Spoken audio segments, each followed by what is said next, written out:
Hello everyone, this is Prayana Subba, Assistant Professor in the Department of History, Salesian College, Sonada, tuning into Radio Salesian Lecture Series. This is the second lecture for the second semester, Core Course 3. Topic for today's discussion is Urban Growth in Northern India in circa 300 BCE to circa CE 300. Last class was the introductory session where we talked about the importance of the period, political background and the sources related to this period. Today we'll move further and try to look into the villages and cities of the northern India of the period of our study. If we look into the sources, we can see that we do not have much account about the villages of that time period as compared to the cities. For cities, we have a lot of sources and excavations. Like the Jataka stories talks about Gamas having 30 to 1000 kulas or families. So Jataka says that there were villages having up from 30 to 1000 houses. It also talks about the Gamas which were associated with particular occupational groups. Like there were the Gamas or the villages of Nalakaras who were the reed workers, or Lonakaras or salt workers. Likewise, there were villages of potters, carpenters, smiths, forest folk, hunters, fowlers and fishermen. They were sometimes located close to the cities. In our early Tamil Brahmi inscriptions also we can find the glimpses of the village lives in Tamilakam. Vadichiyar inscription of 2nd century BC records gifts of about 100 kalams of rice. So this much amount of rice of 100 kalams must not have been produced in the cities but obviously in the villages. In the Alagar Malay inscription of 1st century BC, we have a reference of Koluvanikaram or the traders in plowshares. So the existence of the trade in plowshares was also there, suggesting to affluent agricultural cultivation happening at that time period. The Mudalai Kulam inscription of 2nd century BC refers to the construction of tank by village assembly or Ur at Vempil. Mahadevan says that if this is true, then this would be the earliest reference of Ur or the village assembly in southern India. So we have seen that the period was marked by the urban prosperity, but the archaeological excavations at horizontal level was impossible because some of the cities and the places are still being occupied. So we have very meager sources about this based on the literary sources and the excavations. But however, with those sources also we're trying to paint the picture of that time period. So we are basically trying to understand the urbanization of the development and trade and cities of that time, cities and then trade obviously of that time period. And we have to keep in mind that this urban center, development of these urban centers requires expansion in agriculture development, specialized crafts, intensive and extensive trading networks. Let us move further with the cities in the northwest India. Based on excavation, we have the first site as Pushkalavati, which was found in the mound of Charsada. Now, what is this mound? This mound is a raised platform which was excavated, and these site was very many sites were found. This site was about 4 square miles. It was also referred in Greco-Roman accounts as Procleus. Arrian mentions this place as where Philip garrisoned his Macedonian army against Alexander. It was an important city of Indo-Greek period, but later on during the time of Kushanas it declined because there was the rise of another important city, that was Purushapura or Peshawar, present-day Pakistan. But it continued to be a major center of trade. Next important site of excavation in northwest India was Balahisar. It was also in the mound of Charsada. The period of occupation in this region was from 6th century BCE to 4th century BCE. Here we see growth in cities, and we have also found mud fortification and also a ditch surrounding it. Next important site was Saikhan, which was also found in the mound of Charsada. The excavations have revealed a city which was rectangularly planned. They were having parallel streets and the houses were in blocks. There was also a large circular structure, probably a Buddhist stupa in the middle. The period of occupation in this region was from 2nd century BCE to 3rd century CE. Apart from that, we see drains, refuse pits, cesspools of wide streets in there. Houses were made of stone and mud bricks In those houses, we have found fireplaces, courtyards with bathing areas. These houses were renovated many times. There were also shrines in those houses having Buddha figures. In one of the relic pedestal, there was a name engraved, Haradaka, probably suggesting the name of the owner of that house. Another important site was Sirkap, which was found in Bhir Mound, that was Taxila. It was excavated in Taxila. It was excavated by Marshall in the year 1951. The period of occupation was from 2nd century BCE. It largely belonged to Shaka Parthian phase. There we have seen second occupational levels from the pre-Indo-Greek period to Shaka Parthian phase. It is located entirely in the plains, but in the 1st century BCE they shifted south towards the Hathial hills. It has periphery of over 5 km long. They were also having fortified cities with bastions at regular intervals. They were also having massive northern gateways, which was 2-storied, and they were also having 4 guard rooms in those gateways. The city was grid planned, and it was having a wide street which divided the city into 2 parts. There were also stupas, shrines, and mud-plastered spacious rooms.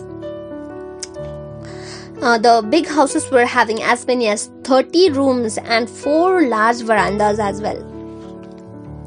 Jewelries and metal artifacts were also found, which suggest social stratification. Marshall says that there were certain kind of rooms which were opening their doors at the street side, so probably they might have been the shops.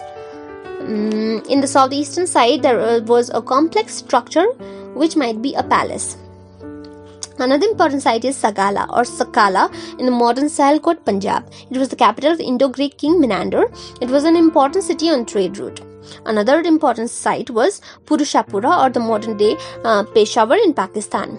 But we have little archaeological data about the place. However, a relic was found at Shahji Ki Dairy, which is attributed to the Kanishka time period. Another port city was Pataka along the Sindh Delta. It was also referred in Greek accounts and tentatively identified with the later city of Bahamanada.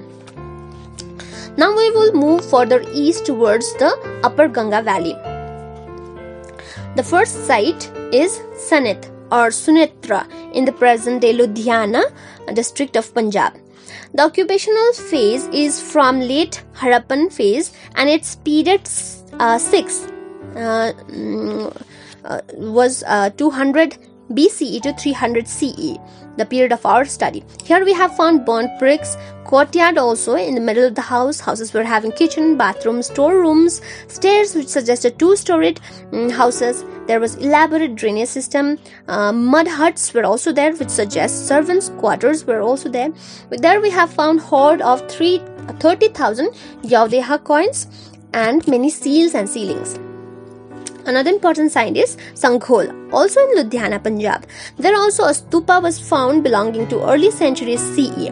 Around 117 sculptures belong to Mathura School of Art. Next site is Agroha, that is in the Hisar district of Haryana. The period of occupation was from 3rd century to 4th century BCE. Here also many brick structures were found. Another important site is Karnaka Kila. Its period 1 shows northern black polish to our face, and period 2 shows early century CE. Hastinapur is another important site of excavation, which is in the Meerut district of UP. Its period 4 belonged to 2nd century BCE to 300 CE.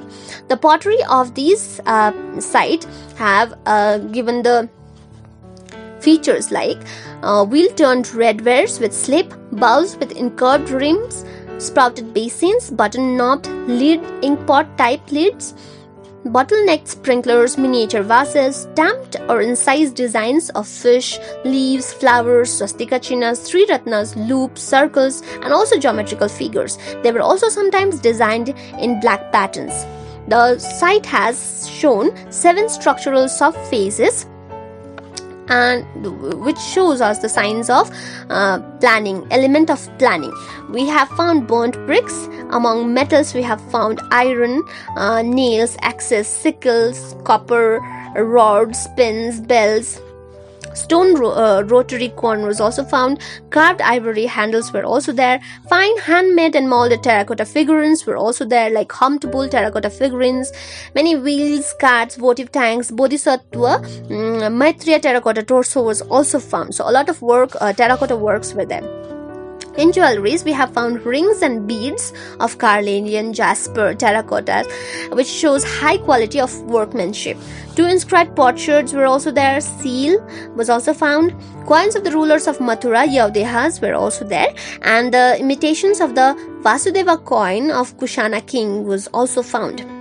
Other 2 sites are from Delhi, Mandoli and Bhorgarh, which also shows occupational levels and artifacts.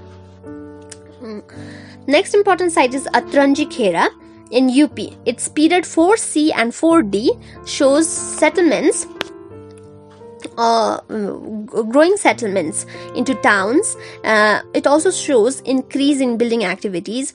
Use of burnt brick was there. Remains of brick walls were there. Floors, drains, barns, granaries, terracotta ring well, which was renovated many times.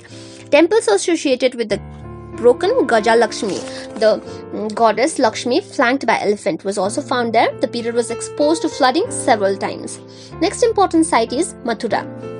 It was an important center of craft, that is textiles, and trade and religion as well, like Buddhism, Jainism and early Hinduism. It was the southern capital of Kushana Empire. It was politically very important. Its period 3, that is from 2nd to late 1st century BCE, shows urban features. Ceramic assemblage was found, red and grey wares. Beginning and the gradual increase of the burnt bricks were also found. Many terracotta objects and the other sophisticated crafts were also found. Inscribed coins, seals, sealings were also found. In its period 4, that is from 1st to 3rd century CE, the fallen fortification was strengthened again, it was enlarged again and supplemented with inner fortification. We have found red wares, but the red polished wares were limited. Another important site is Sonk, which also shows urban complexity and sophistication. Next important site is Ayodhya, that is Faizabad district of UP. Its late northern black polished ware phase was excavated. Period 1 from 4th to 3rd century BCE shows the houses of burnt bricks, terracotta ring well, a grey terracotta figurine of a Jaina saint. Later levels shows punchmark coins, inscribed cast coins, inscribed copper coins, number of terracotta ceilings, related wares, which shows which suggests the connection with the Eastern India, because related ware were specialization of Eastern India.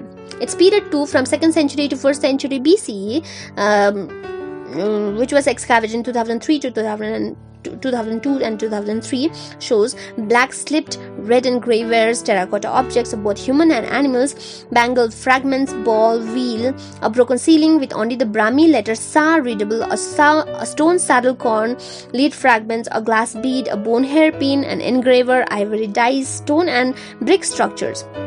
Its period 3 shows red ware, human and animal, terracotta figurines, a fragment of a bangle, terracotta votive tanks, glass beads, copper antimony rods, stone and brick structures.